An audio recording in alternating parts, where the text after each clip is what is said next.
This podcast is sponsored by Dischem Living Fit, with a wide range of health products and supplements tailored to your needs. Whatever your needs are, whatever stage in your health and fitness journey you're in, Dischem Living Fit has the products for you. What's happening, guys? Welcome to a new episode of Jesster Radio. He's been on before, CEO of DCX Bullion, Deon Rebello. Thank you so much for coming through, and thank you so much for providing the value and the insight that you'll help us understand today. How's it, Jess? It's lovely to be on your podcast again. I really do appreciate it.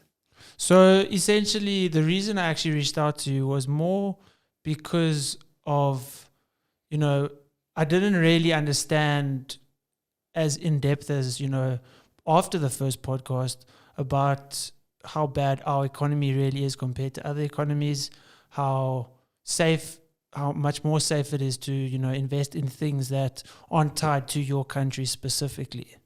And, with South Africa doing things that, as the layman seem quite silly, like going and doing things and partnering with Russia. I don't know if they are.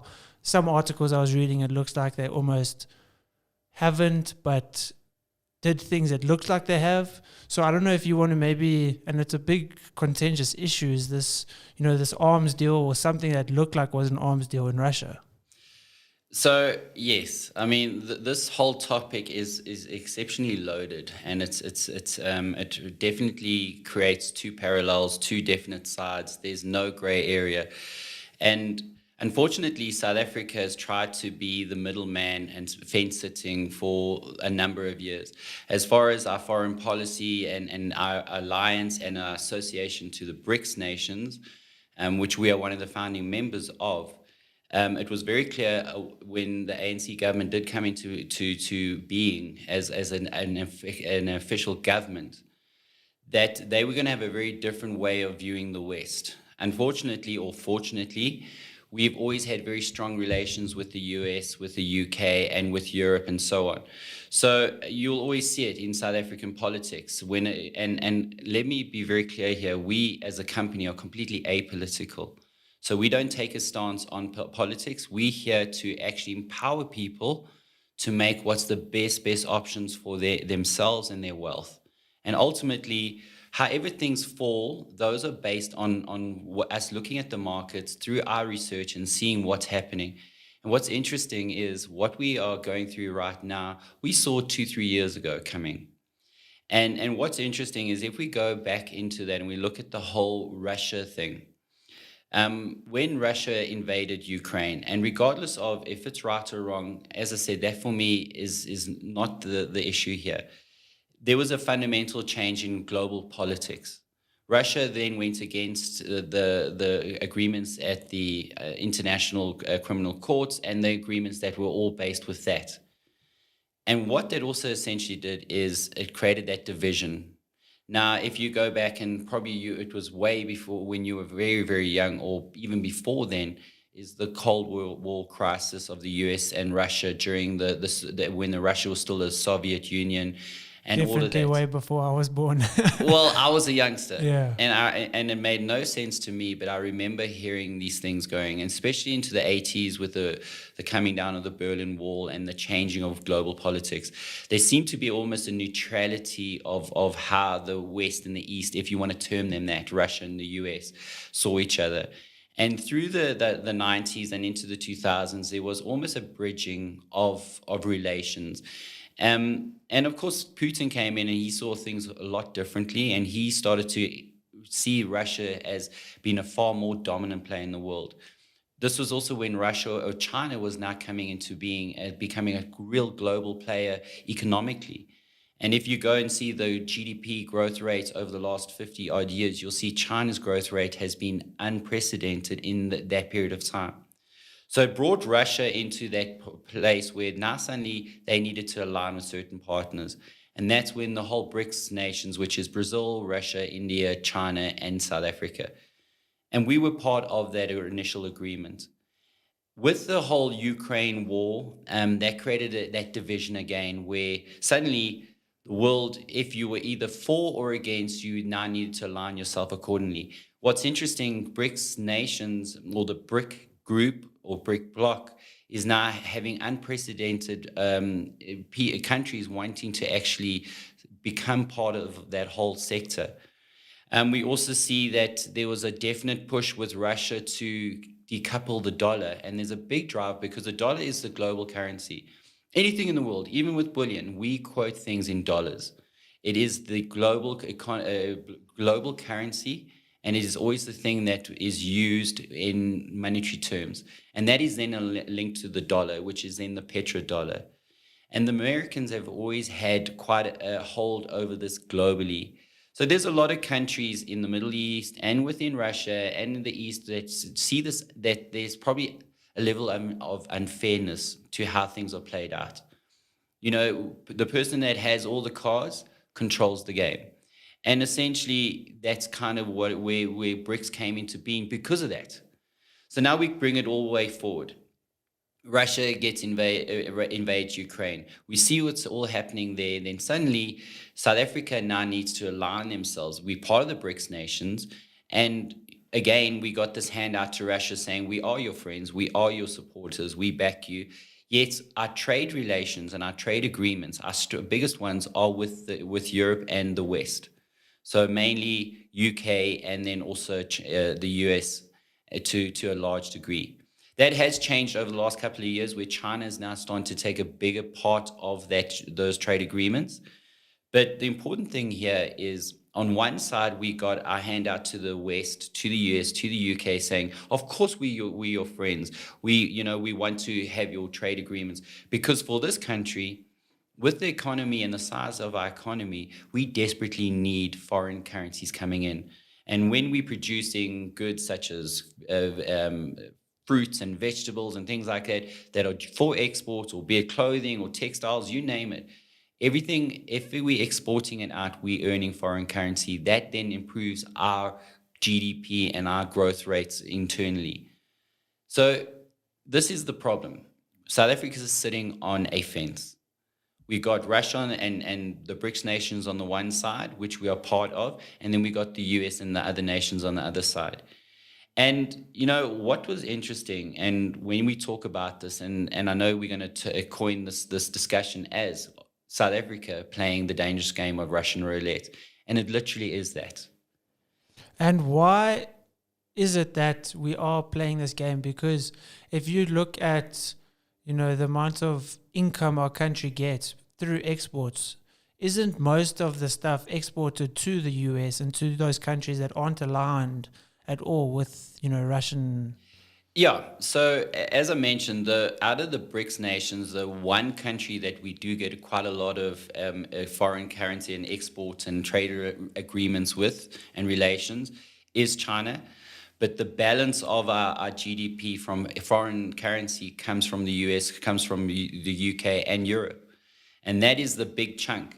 So, we talk about how the Americans have responded to this. And I'm sure behind the scenes, there's a lot of talk between our foreign minister and their foreign ministers and so on. But what was interesting, and when this happened, I said, this is America's first shot across the bow. And that was the incident in Simonstown in the beginning of the year, when South Africa was accused of exporting arms to Russia. It was during the festive season, and South Africa emphatically denied it. Now, that was, and then of course the US ambassador was actually leading this. And it's very unprecedented, firstly, for an ambassador to be involved in those kind of things in a public domain. So for me, it kind of was a definite, we want people to know what's going on. So now, in terms of, these agreements with, Russia, America, all of that, how does that affect our economy? How does, this Simonstown incident, the arms going to Russia, claiming that we had nothing to do with it, how does it affect our economy when you see our rand depreciating, the value of our currency just getting worse and worse? So that's one step of many steps. And, just recently, and it was in the press, was the AGOA agreement, which is basically our agreement on getting preferential treatment as far as pricing and exporting into the countries such as the US. where we've now actually gone against that agreement. And it's kind of now wedged us even now a little bit further. So that first step was the Simonstown incident.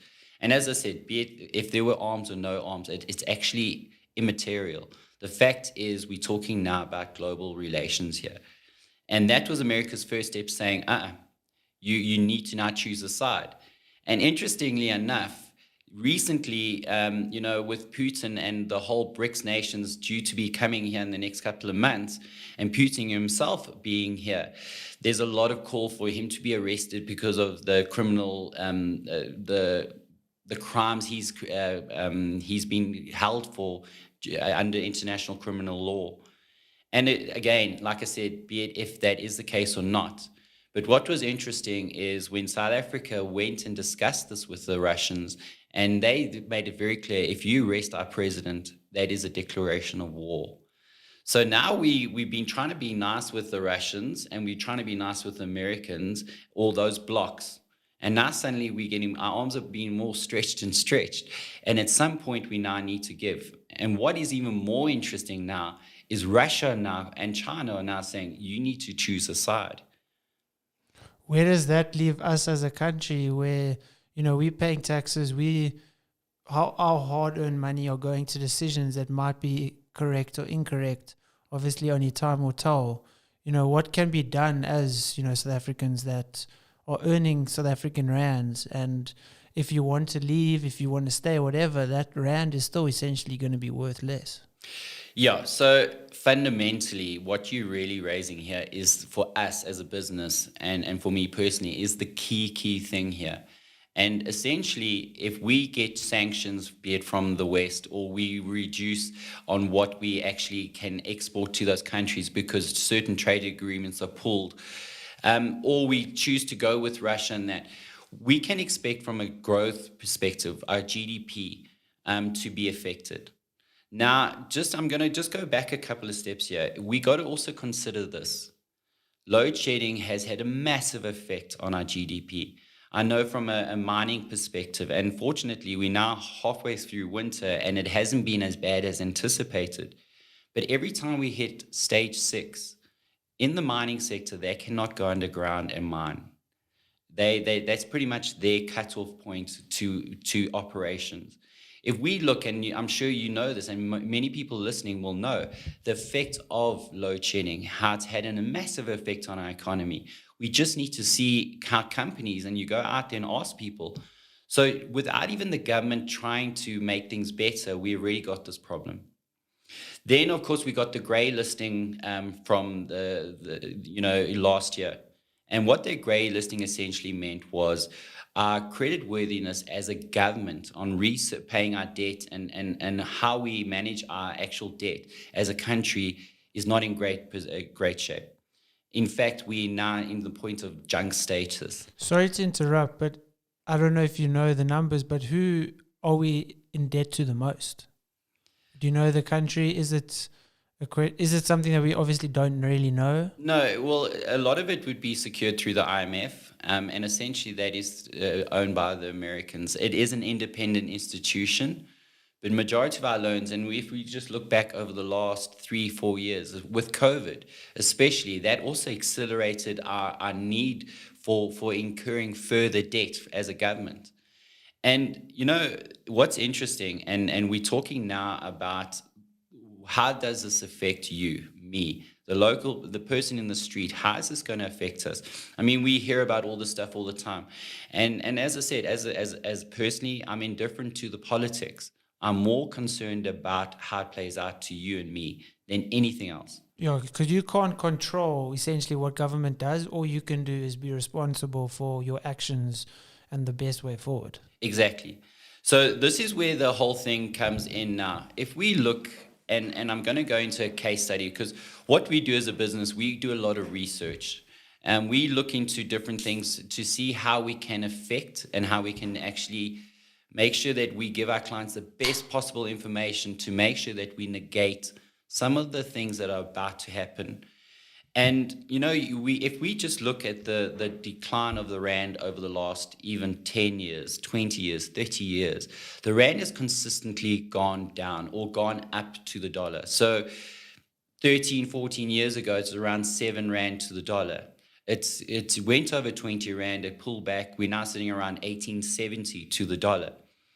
We know, and it's just basic economics. And I mean, even a guy like Davy Root, who was interviewed a couple of weeks ago on the radio, and he said, as far as our monetary policy and how we're trying to govern the Rand, it should be okay.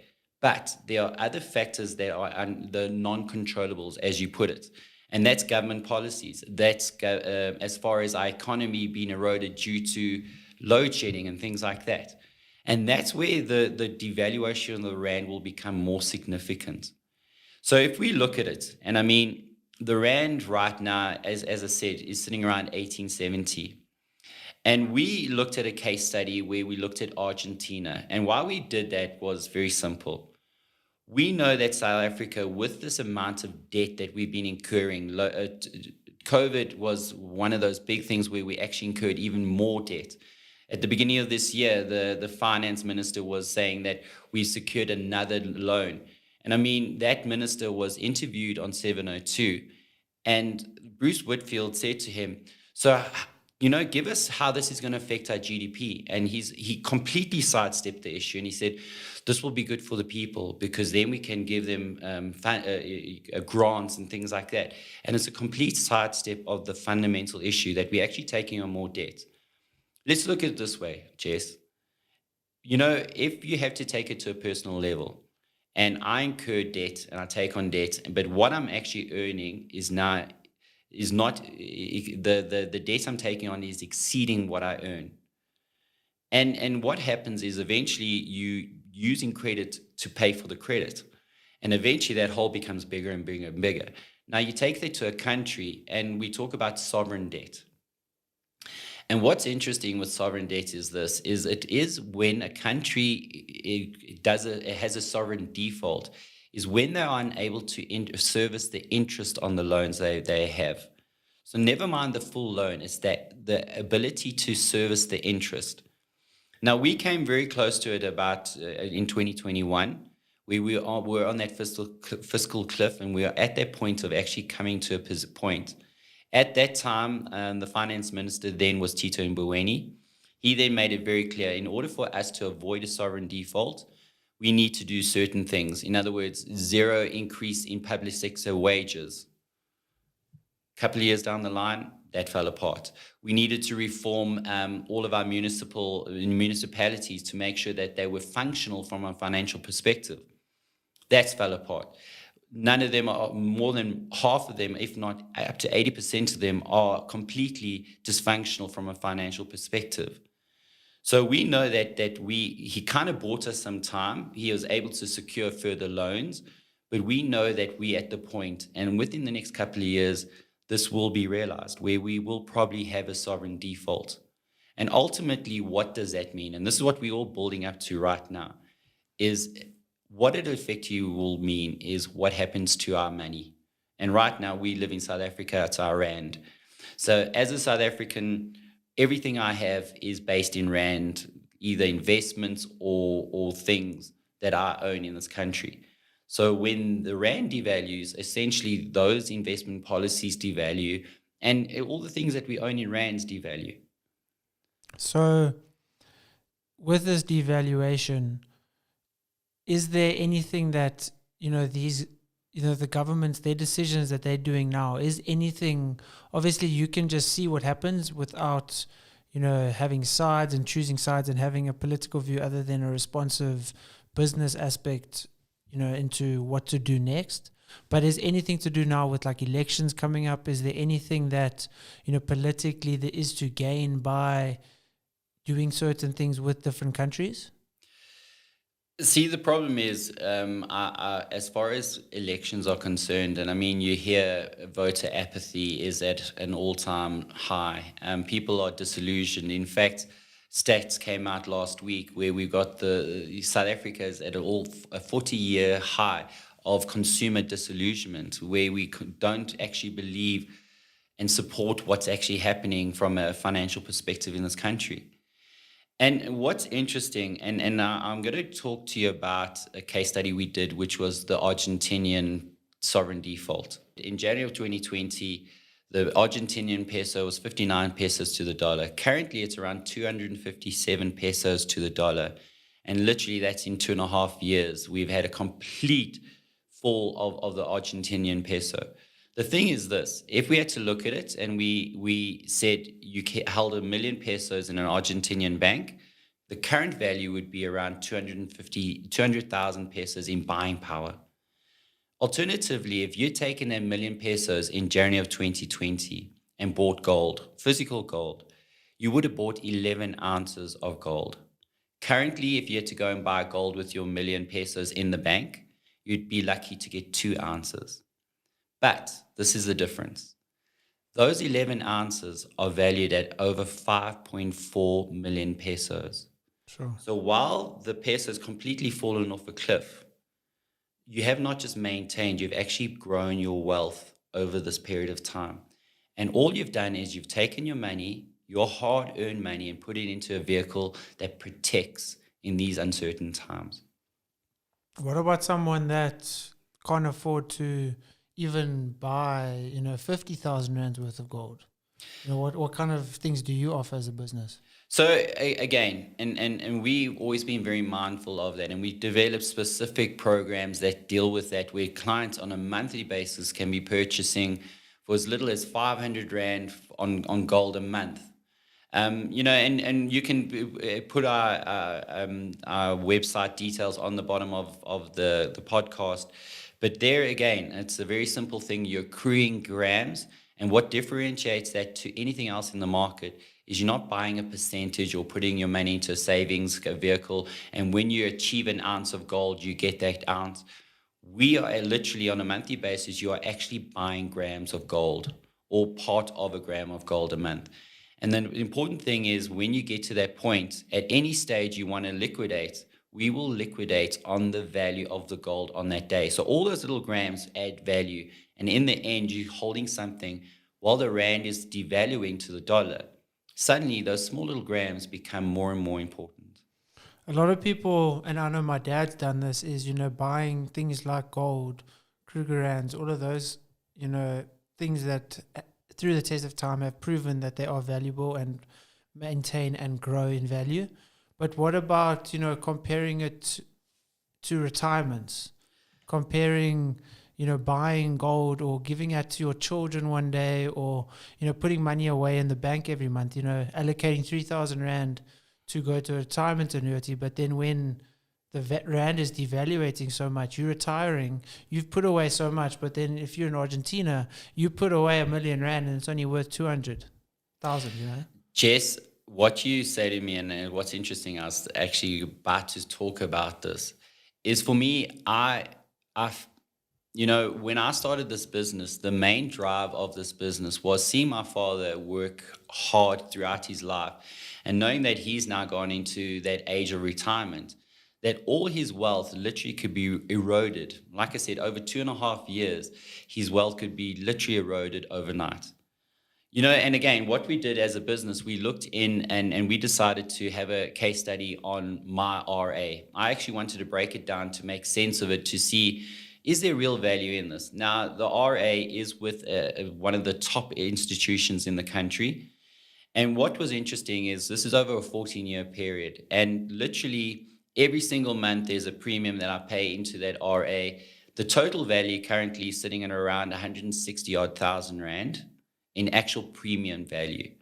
The current actual growth value is sitting on about 205,000 rand. Now, what's interesting is if I'd gone and bought gold. So what kind of growth is that, though, going from 168,000 to 205,000? It's roughly about 17% in rands. However, if you had taken this and you then converted it into dollars, it would actually be in a negative. You'd be about 21% in the negative on the actual RA. So what we're saying is as the rand is devalued over that period of 14 years, the actual value in dollar terms has actually been in a negative. So your premiums exceed your actual value in dollars. So essentially you're paying, and you've paid 205, but you've essentially haven't even saved that amount. Exactly. Now, this is the other thing. So, what we did is we looked at if you'd gone into those exact same premiums on a monthly basis over the last 14 years and bought physical gold. Now, we could have made it look better by doing it on spot gold and not add a premium for manufacturing, but we applied the manufacturing premium. And what is interesting is this over that same period of time, where I said the RA would hold a value of about 205,000, you'd be sitting on 80,000 Rand in value. Sure. So it's a massive, massive difference. And that is just on sheer currency devaluation from the Rand to the dollar. And the nice thing is, those premiums at about 1,600 Rand a month are not massive amounts of money. Yes, for a lot of people, it is a big amount of money from their monthly income. But again, that's where we come back to you can invest in small amounts and build up to those kind of levels. And that also is nice, as you mentioned, and maybe you could also talk about that, is if you at any point, want to pull out, you can, and then you've still essentially made money because your rands are worth what. So is it if let's say you've put in 10,000 Rand towards the gold, you now have a certain amount of gold. When you liquidate that gold, do you get what the gold is to the dollar or to the Rand? Okay, well, essentially, when we quote it is in rands, but you must remember when we get the gold price on a daily basis, every calculation, the dollar price is part of that calculation. So if the Rand has done poorly to the dollar, even though the global price in the dollar in gold might have actually gone down, but if the Rand has performed poorly to the dollar, when we buy it in rands, there might be an increase in the actual price. And we see that all the time, especially when you get quite a big jump in the Rand. You can see globally the gold price is quite static or lateral. But yet in rands, when we purchase, there is that difference. Absolutely. And do you see the value? I don't know in terms of mining gold how much there is available. If they've said like by this date, there's not going to be any more gold to be able to be mined, how close we are even to that stage. Do you see, because the growth of gold has been pretty stable throughout, never really fluctuates like things like Bitcoin and stocks and any of that. So it is a more safe bet. But do you see it there being, a drastic rise in the value of gold because of, scarcity? Okay, so scarcity is one of the factors. And let's put it this way. South Africa was the top producer for many, many decades. We sitting about sixth in the world. There's still plenty gold reserves, even in this country. And I come from a mining background. There are many reserves, probably 4 kilometers down, that are still there, that at the right price, they will mine it. So that comes to the other factors. What influences the price of gold? Uncertainty, war, things like that, where globally there's a lot of uncertainty. You'll see a lot of big institutional investment companies or houses moving a lot of their assets into gold because of the stability. You talk about also, you mentioned Bitcoin and you mentioned gold being stable. You must understand this, that gold is traded in the trillions of dollars on a daily basis. And its actual size in volume is far, far bigger than, say, Bitcoin or silver. So you can see with silver, you get massive spikes in a day and then the massive drops. It's because those markets, you will get a lot of flooding in with buyers or punters. And that markets are manipulated to a large degree. And we've seen that a lot in the silver sector, where you've got certain blocks of people where they've gone and purchased price silver to actually boost the price. And that happens. And the same thing with Bitcoin, because those markets are far smaller. Again, we look at the growth in gold. As far as governments buying, it's been on an unprecedented level globally. The amount of tons, metric tons that have been bought across the world from the likes of China, Russia, Turkey, across the board. I mean, it's been unprecedented over the last couple of years. And that is indicative of the fact that there's global uncertainty as far as political, but also global uncertainty as far as economic. We know that, and if you look at, you speak to any good investor, they will tell you that the world has got to a certain point. And I mean, I chatted to an investor the other day, and he said The biggest problem with a lot of a lot of investors my age is they've lived in a world where interest rates have been at all-time low. So for the last probably 40 odd years, the world has gone through a phase where rates were low. So of course we can just print ourselves out of this. Now suddenly you look at globally, all countries, including ours, are now having to up our interest rates because they're wanting to avoid inflation. Yet it still filters through. We still see the prices shooting up in the shops as far as food and things like that. And that's all over the world. If you go to the UK, you go to the US, you go into Europe, these problems are real for everybody. So there's massive uncertainty happening globally, economically. There's talk of a global reset from a currency perspective. If that happens or doesn't happen, again, this is about making sure we negate those short-term and long-term things that can happen. What is something like a global reset? There's a lot of talk where a lot of the central banks are wanting to move away from your physical hard fiat currency and into a digital based currency, which would follow pretty much the crypto model, where there's a lot of with cryptocurrencies, every single transaction is literally multiple recognized and authorized from different sources. So there's talk of a lot of the countries now moving into that. And in fact, a lot of them are saying it's going to happen this year. There's also talk of a global recession or depression to the magnitude of a Great Depression. And a lot of economic advisors are saying that we can expect something to go to that level towards the end of this year. Will that happen? They've been saying this for the last 5 years, but we know we're in for something that is of great magnitude, and we don't know what that is. But in the interim, like we use that Argentinian question or scenario, if you had 1 million pesos in the bank in Argentina, and you now still have that same 1 million pesos, you are that much poorer. Now, my whole thing to anyone listening to this is, do you want to be in a situation in 3 to 5 years from now, you are under the same thing that you believe that your wealth is being maintained? We've shown you through the case study of the RA, even them, and I've got one, they are not showing the value that we need, that I can sustain myself or my family. So now, as South Africans, because obviously we mentioned Argentina, and looking at their exchange rate and how many pesos you need just to get $1, and South Africa is slowly getting in that direction. How does the South African market look? Comparing in that time period from Argentina to in South Africa. So what's actually very interesting is if we take over that, look at that same period, and this is just the devaluation of the rand to dollar. In January of 2020, the rand to dollar was 14 rand to the dollar. You would have been able to buy 47 ounces of gold with that 1 million rand. Right now, the rand to dollar, as we said earlier, is 18.70.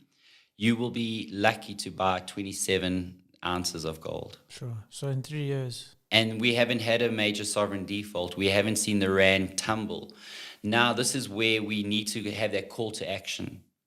Is if South Africa does have trade sanctions that we believe are quite real and could actually happen in the near future, we could see this in the scenario of an Argentina where the rand tumbles to the dollar. It goes from 19 to 20 to 30. And imagine that. Your 1 million rands in a bank suddenly becomes worthless.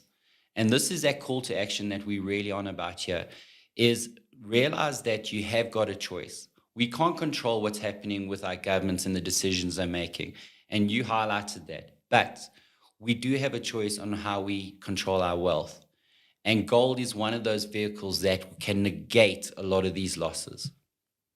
And I think as, I want to say the next generation, but I think I'm slowly past that point, and maybe the next generation is actually a bit younger than me. But I think these are the important things that we need to know and we need to learn and we need to understand is, sure, retirement annuity is great.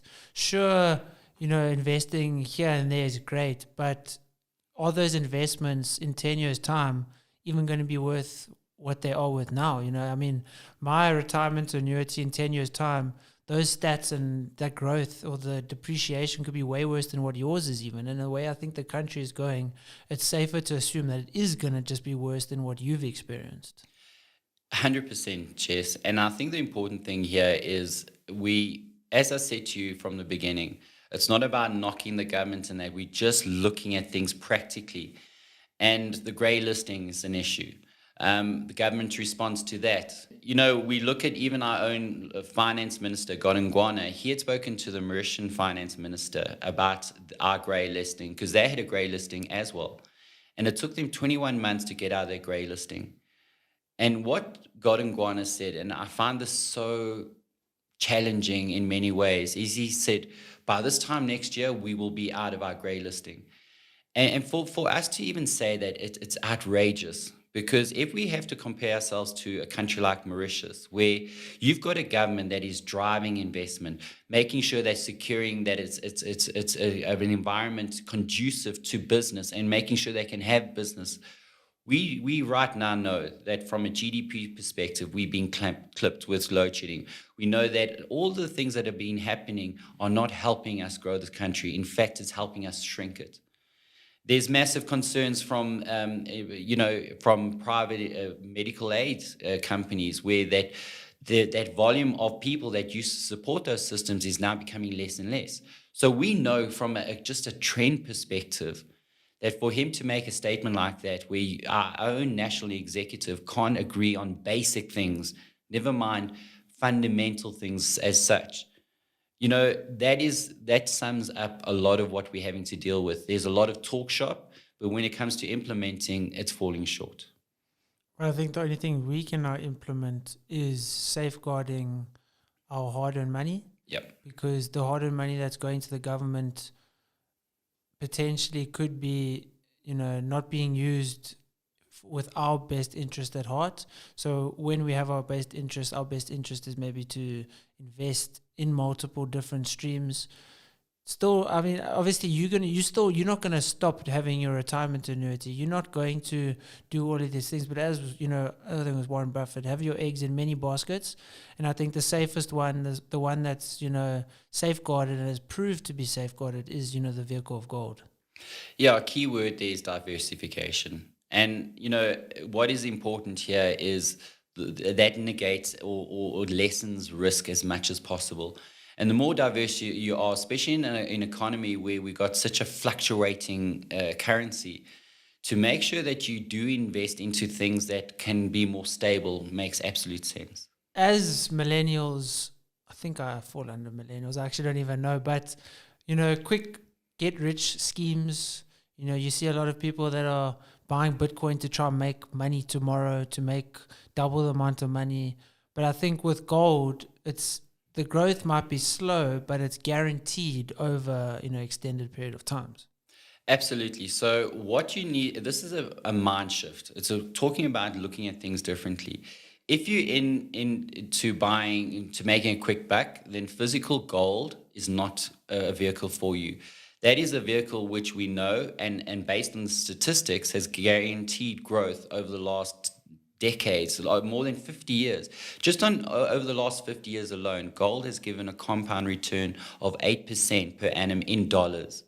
In rands, we're looking at around 20%. And also what people must understand is they could look at their retirement annuity or their investment or whatever, their fixed investment where it says guaranteed 9%, but there's still inflation that's happening. So that is actually, it's way less than 9%, whereas, the gold is that guaranteed, as the last 50 years have proven. 100%. And just to bring in that Argentina example, 11 ounces now is over 5.4 million pesos. 5 times your wealth. Exactly. Might not happen in 3 years the way it's happened there. But I think, that's just because of the devaluation of the pesos. It's also very important here. We're not promoting that you must get into gold you're going to 5 times your money. The important thing here is it's about making sure that you got a stable asset that can carry you through these uncertain times. Yes, if we do have a sovereign default, which is highly likely right now, we can expect the rand to tumble. and can go to 20, 30, 40, 50 to a rand to the dollar. If that happens, then suddenly you will 5x your money. But we're not saying that. What we're saying is making sure during these uncertain times, put your wealth into something that can hold it and actually grow it in these periods. Wealth protection and kind of trying to create generational wealth. Absolutely. Deon, thank you so much. I really appreciate you coming on and hopefully definitely educating if people are willing to listen and take the time to watch this. So thank you and I appreciate it. Again, Jess, thanks for your time. I really do appreciate it. Awesome. And thank you guys for watching. Cheers.